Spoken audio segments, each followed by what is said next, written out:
The Grand Alpha's banquet was a symphony of excess, a sea of silk and predatory grace that Seraphina Vale navigated like a ghost. For 2 years, she had worn the veil of obscurity as a second skin, her once radiant features dampened into the sallow, unremarkable mask of a servant.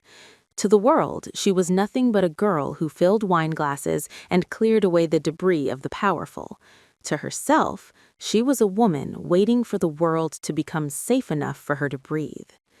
She moved through the crowd with downcast eyes, her rough linen dress brushing against the expensive velvet of the elite. The scent of the room was a suffocating mix of expensive cologne and the raw, musky pheromones of high-ranking wolves. She could feel Alaric's gaze from the high dais, a heavy, grounding warmth that acted as her only anchor, but she dared not look back. To look at the king was to risk the secret. "Still following me, Seraphina? I thought even a wolfless stray like you would have a shred of dignity left." The voice hit her like a bucket of ice water. Seraphina stiffened, her fingers tightening around the silver tray she carried. She didn't have to turn around to know the scent of cedarwood and unearned arrogance. Darian Crow stood just a few feet away, his face flushed with wine and the cruel exhilaration of a man who enjoyed having a target.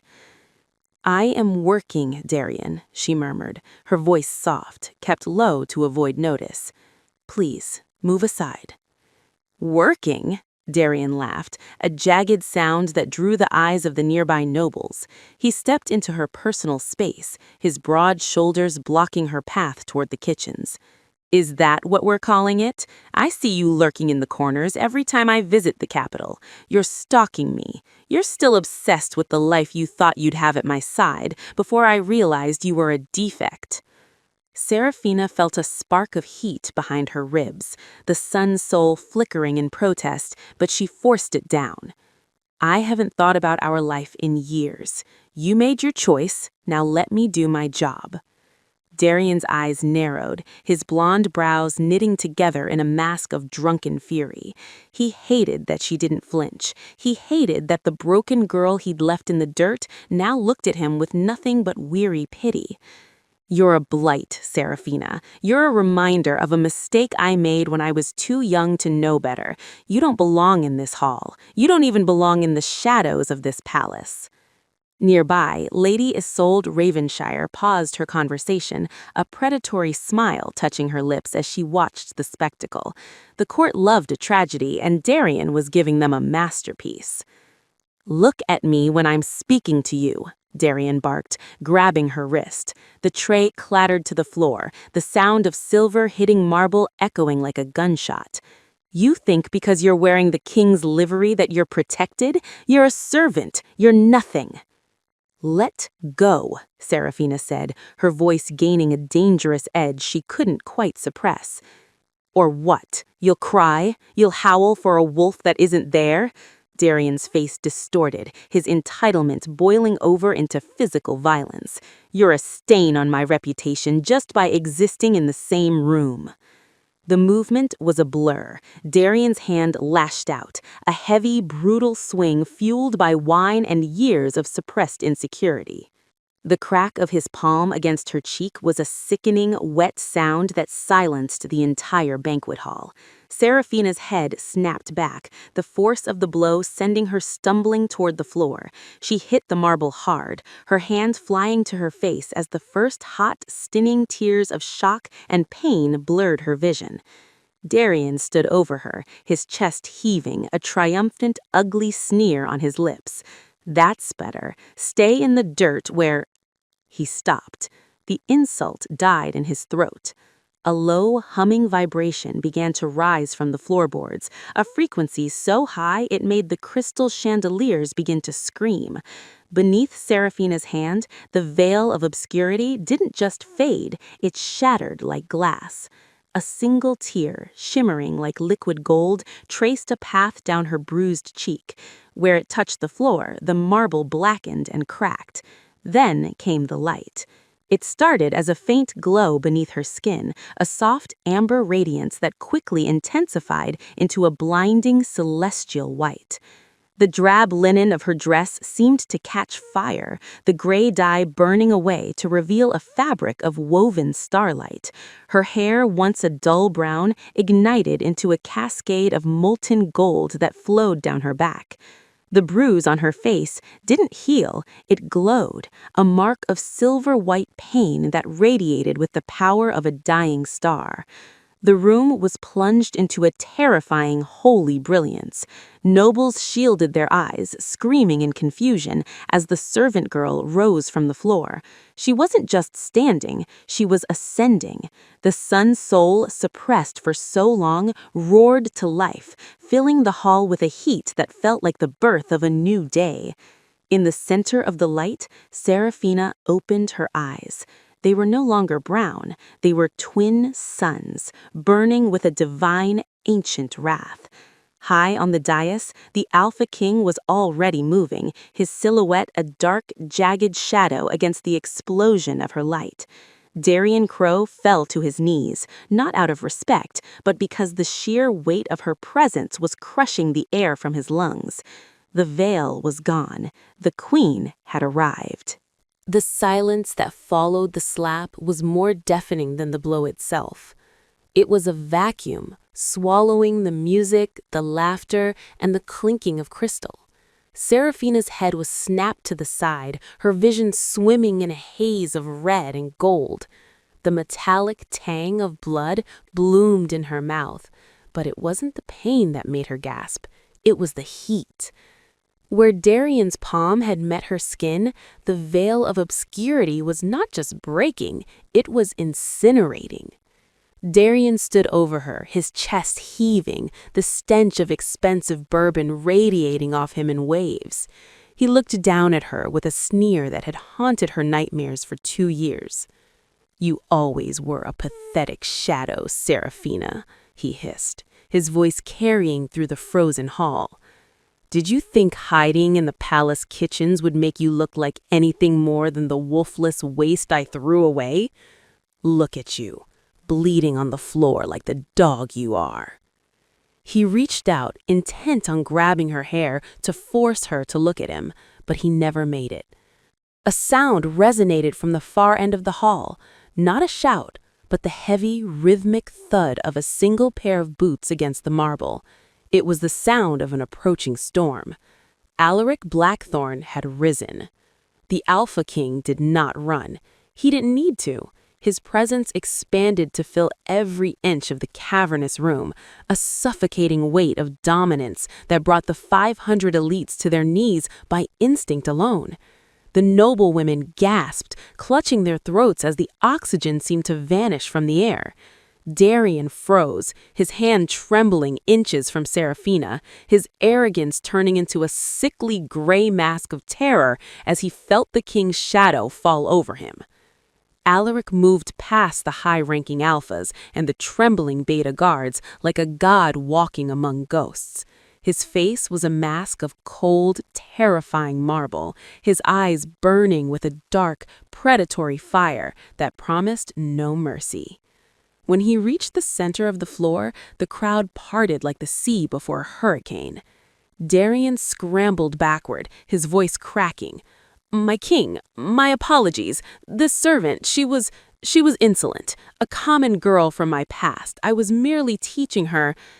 Alaric didn't even look at him.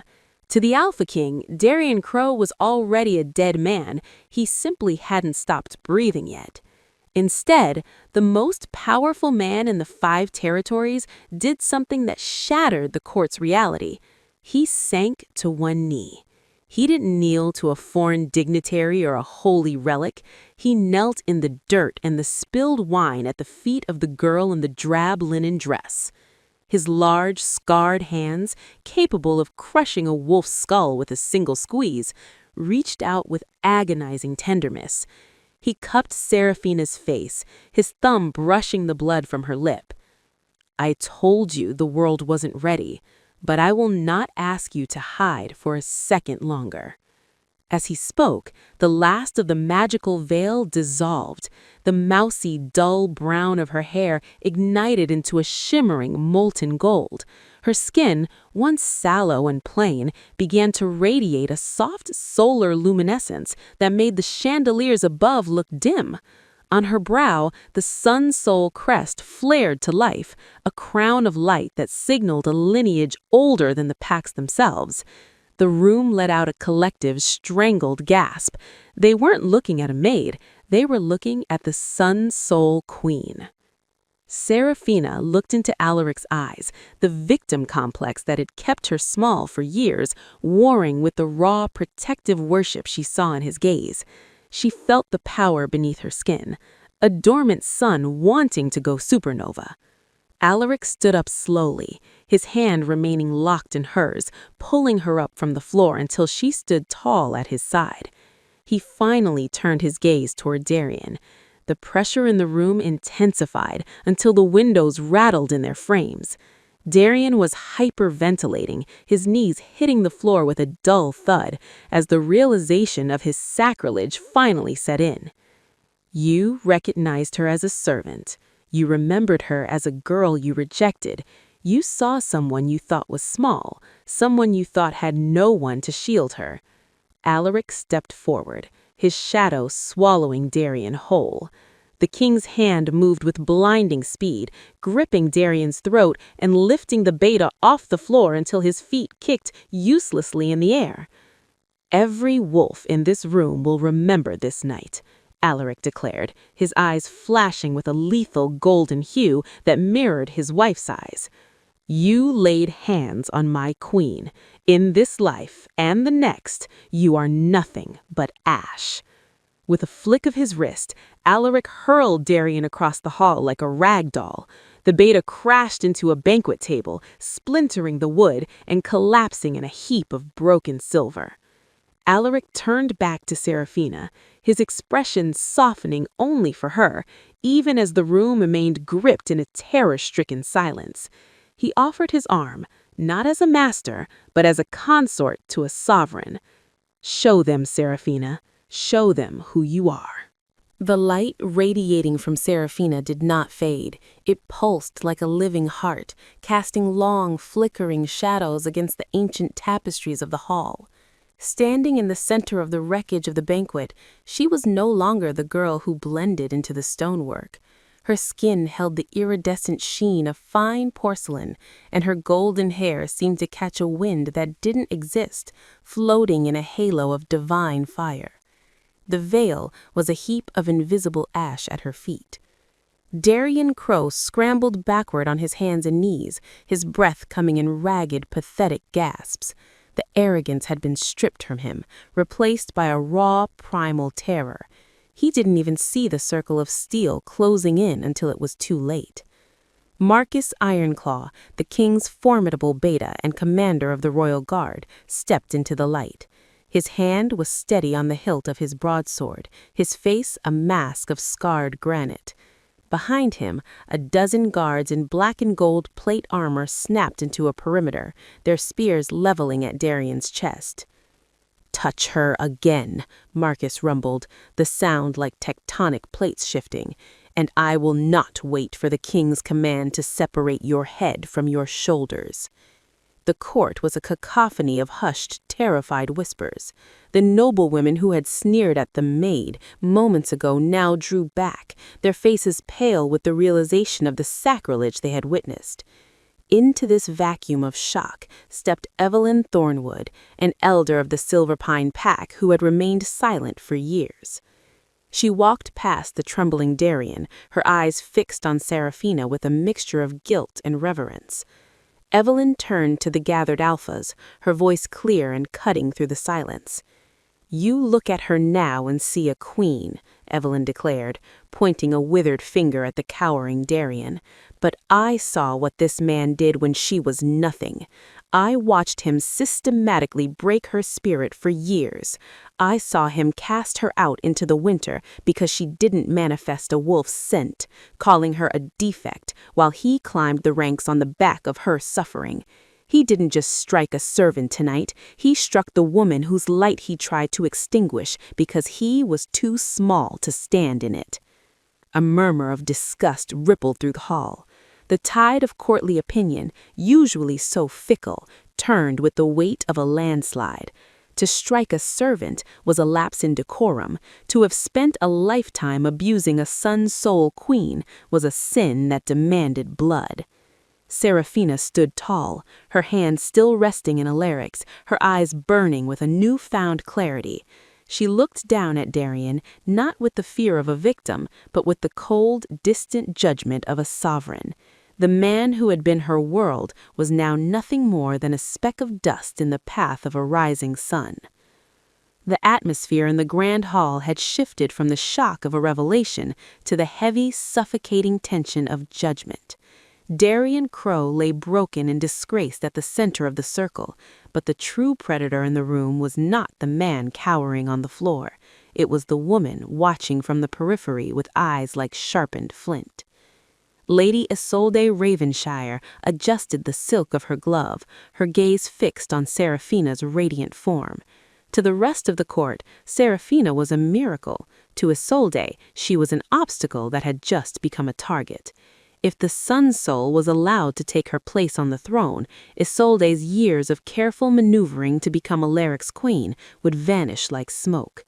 She caught the eye of a masked guard stationed near the western gallery, a man whose loyalty had been bought with Ravenshire gold and the promise of a new world order.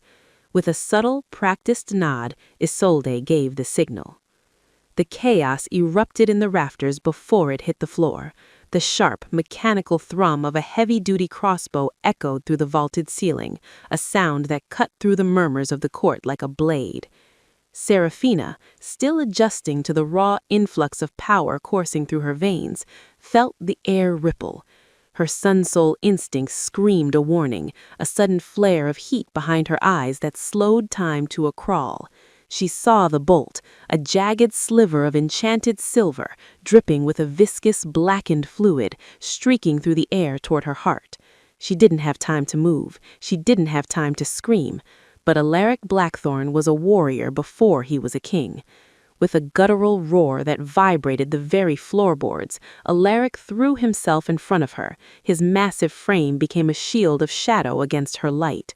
The bolt didn't hit Seraphina. It buried itself deep into the meat of Alaric's shoulder, the force of the impact spinning him around. A gasp of horror tore from the crowd, but the sound was quickly drowned out by Alaric's pained snarl. "Alaric!" Seraphina cried out, her golden light flickering in her panic. She caught him as he fell back, his weight nearly taking them both to the floor. The reaction was instantaneous. The silver-tipped bolt wasn't designed to kill a man, it was designed to destroy a wolf. The bane of wolves, a legendary necrotic poison harvested from the roots of the shadow wilds, began to spread. Black, spider-like veins erupted from the wound, crawling up his neck and down his arm, turning his tan skin a sickly, bruised purple. Alaric gasped, his eyes shifting violently between their human brown and a pained wild gold. His wolf was screaming, locked in a cage of silver fire that burned from the inside out. He collapsed on his knees, his breath coming in ragged, wet rattles. The king has been struck!" Marcus Ironclaw bellowed, his sword clearing its scabbard in a flash of steel. "Lock the doors! No one leaves this hall!" The banquet hall descended into a nightmare. Nobles trampled one another to reach the exits, while hidden assassins, shedding their servant disguises, drew daggers from under their trays. The Ironclaw guards moved to intercept, and the sounds of steel on steel began to ring out over the screams. Seraphina ignored the blades and the blood. She knelt in the center of the storm, Alaric's head cradled in her lap. The golden light of her sun soul pulsed erratically, reacting to her terror. She pressed her hands against the wound, trying to stem the flow of blackened blood, but the silver bolt seemed to hum with a cursed energy, rejecting her touch. "Stay with me," she whispered, her voice trembling. "Alaric, look at me!" Alaric's hand gripped her forearm, his knuckles white, his strength failing. "Run, Sarah. They're coming for you." Across the room, standing amidst the panic with a look of feigned terror that didn't reach her cold eyes, Lady Isolde watched the king crumble. The distraction was perfect. The king was neutralized, the sun soul was vulnerable, and the throne was finally within her reach. Seraphina stood tall, her hand still resting in Alaric's, her eyes burning with a newfound clarity. She looked down at Darian, not with the fear of a victim, but with the cold, distant judgment of a sovereign. The man who had been her world was now nothing more than a speck of dust in the path of a rising sun. The golden light radiating from Seraphina's skin shifted from a warm glow to a harsh, blinding strobe light that pulsed in sync with her frantic heartbeat. Alaric's weight was a crushing anchor against her chest, his body convulsing as the bane of wolves sought to sever his spirit from his flesh. Around them, the high society of the 5 territories had devolved into a pack of scavenging jackals. With the king incapacitated, the air was thick with the scent of opportunism and sudden, sharp treachery. "The king has fallen!" a voice shrieked from the crowd, a duke from the southern border, already eyeing the empty throne. "We must evacuate the high lords. The line of succession must be secured." "The succession is here!" another shouted, and within seconds the hall was a cacophony of competing commands. Alphas who had been swearing fealty moments ago were now signaling their personal guards to seize the exits. The vacuum of power was pulling the room toward a bloody civil war before Alaric had even drawn his last breath. Marcus Ironclaw stood frozen for a split second, his gaze torn between his dying king and the chaos of the room. He was a soldier, trained to follow the Alpha's roar, but the Alpha was silent, choking on silver and shadows. Seraphina felt the familiar sting of tears, the old urge to shrink away and let the men decide the fate of the world. But then she felt Alaric's blood, hot, black, and poisoned, soaking through her starlight skirts. This was the man who had knelt in the dirt for her. This was the man who had taken a bolt to the heart so she wouldn't have to. The victim complex didn't just break, it incinerated. Seraphina stood up. She didn't leave Alaric's side, but she rose with a spine of forged iron, her height seemingly doubling as the sun soul power flared into a pillar of white-hot radiance. "Silence!" The word didn't just leave her throat, it erupted from her soul, a sonic boom of command that shattered every wineglass remaining in the hall. The sheer force of her voice, the voice of a queen of the ancient line, slammed into the bickering Alphas like a physical blow. The room went stone still. Even the assassins in the rafters paused, blinded by the sudden intensification of her light. Seraphina turned her burning gaze toward Marcus Ironclaw. The beta, a man who feared nothing, blinked in the face of her majesty. "Marcus," she commanded, her voice no longer a whisper, but a clarion call that brooked no debate. "Lock down this palace, seal every gate, every service tunnel, and every window. No one, not a lord, not a servant, not a child, leaves this hall until I say otherwise. If a blade is drawn, break the hand that holds it." Marcus hesitated for a heartbeat, his instincts warring with the sight of the girl he had known as a kitchen maid. "Do it now!" Seraphina roared, her hair whipping around her face like solar flares. "By the blood of the Sun Soul and the crown of Blackthorn, I command you." The authority in her tone was absolute, a tether of power that snapped Marcus back into focus. He slammed his fist against his chest in a crisp, iron salute. "You heard the queen," Marcus bellowed to the royal guard, his voice regained its thunder. "Seal the doors, shield wall at the dais. Anyone who moves without Her Majesty's leave dies on the spot."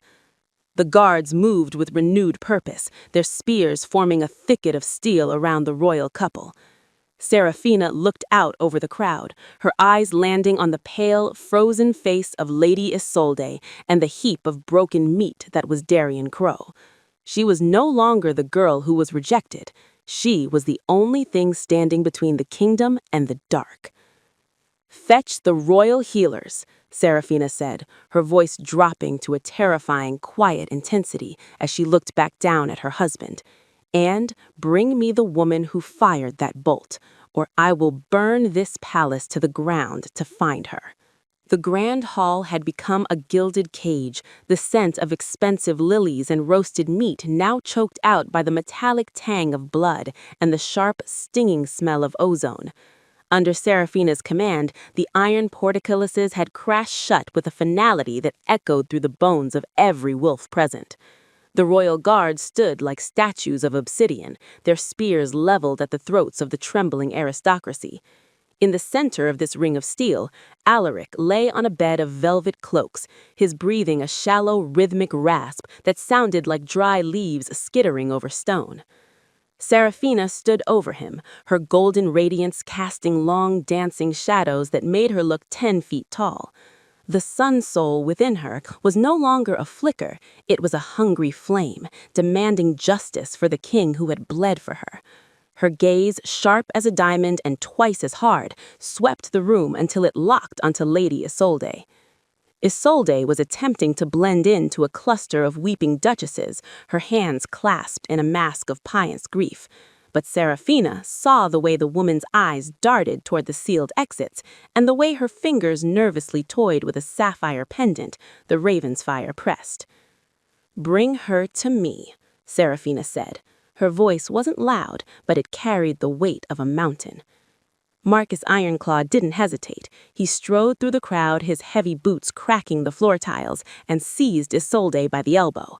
The noblewoman let out a practiced scream of indignation, her silk skirts rustling as she was dragged toward the dais.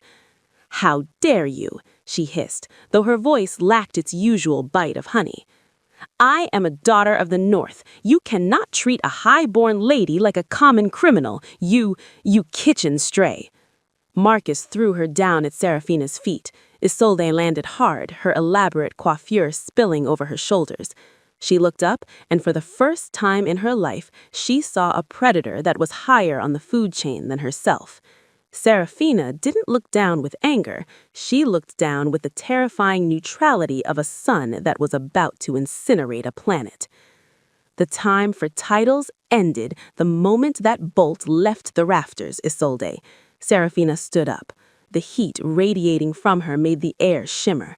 "You gave the signal. I saw the tilt of your head. I saw the nod to the western gallery. Tell me who provided the bane of wolves, or I will let the sun soul search your mind, and I promise you there will be nothing left of your spirit when I am done." Isolde's face paled, the porcelain mask finally cracking. She glanced at Darian Crow, who was still slumped against a broken table, whimpering as a guard held a blade to his throat. "He was it!" Isolde pointed a shaking finger at Darian. "The boy! He was bitter. He wanted revenge for the humiliation of seeing you here. He came to me. He—" "Liar!" Serafina interrupted, her voice a low growl. She reached down, her fingers catching Isolde's chin and forcing her to look into eyes that burned like molten gold. "Talk," Serafina commanded. Isolde's eyes went wide, her pupils dilating as the divine magic forced her lungs to work. "Darian, he was a puppet. A useful idiot. I told him you were stalking him. I fed his ego until he was bold enough to strike you. I knew it would cause a scene. I knew Alaric would leave the dais to protect his servant." A collective gasp went up from the court. The betrayal was so calculated, so cold, that even the most cynical alphas felt a chill. "The bolt wasn't meant for me, was it?" Serafina whispered, the realization hitting her like a physical blow. "You knew the veil would break. You knew Alaric would stand in front of me. You wanted him dead, so the throne would be vacant, and you could claim it with your allies." Isolde let out a jagged, hysterical laugh, her mind fraying under the pressure of the sun soul's light. "The Raven's fires do not serve. We rule. The rival packs, the Frostfangs, they are already at the border. The bane of wolves has no cure, Serafina. Your king is a corpse, and you are just a queen of ashes." Serafina let go of Isolde's chin, the noblewoman collapsing into a heap of sobbing silk. Serafina looked at her hands, hands that once scrubbed floors, now glowing with the power of 1,000 dawns. She looked at Alaric, whose skin was turning as dark as the midnight he was named for. The plot was deeper than a jealous ex or a slighted suitor. It was a siege from within and without. Darien had been the spark, but Isolde was the one pouring the oil, and the Frostfangs were the coming storm. "Marcus," Serafina said, turning to the beta. Her voice was cold, crystalline, and utterly regal. "Take Lady Isolde to the black cells. If she breathes a word to anyone but the executioner, kill her.